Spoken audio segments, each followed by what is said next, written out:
The state is a collection of ideas, propagated and implemented not by force, but as a result of our compliance.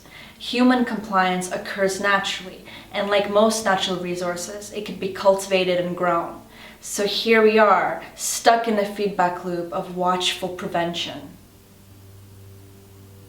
The worship of what-ifs, the assumption of better judgment, the age-old tool of good intentions, the ageless logic of for the greater good, the humble attitude of we do what we must because we can. Passive protocols, conveyor belt screenings, systematic surveillance, background checks, foreground balances, aerial scans, ground drills, the security of security. And how do they reconcile their failures? Why, failure is the greatest tool of all, for it shows the public that the state can do better, that we need more paper and ink, that we need more policy makers, that we need more people behind podiums and microphones, that we need better people to solve the problem of people.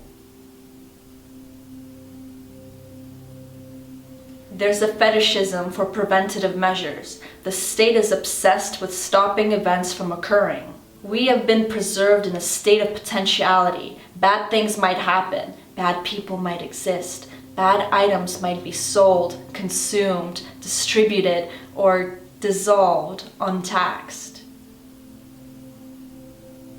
You are now entering Zone 6. Please display your retinas for scan. This is not a dystopian idea. This would be better than what we have now, because Zone 6 is TSA, NSA, Apple, Google, and it's not just your retinas, it's your entire being. So let's write state with a capital S, because it has become our God. And like God, who may or may not be watching over us, our government is the panopticon. Not unlike the observed atom, the observed man is seldom sincere. We have been frozen in a reality of coping. Move at your own risk, but for God's sakes, don't mark the world. Think of the children, don't fill your head with ideas.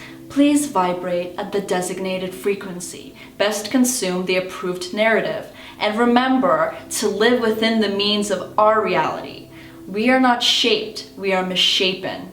We are somewhere between Uchronia and Utopia. We are stuck in what could have been and what could be, but the only time is now. Let's not backtrack. There's not going to be another revolution in the West. The age of the barricade is long dead, and the age of the protest is stillborn. The InfoWar is won. Most of us just choose not to subscribe, but we don't need most of us. This is not about unification. This is about making the structure irrelevant. We are our own shepherds. We are our own fertile soils. We have our own means.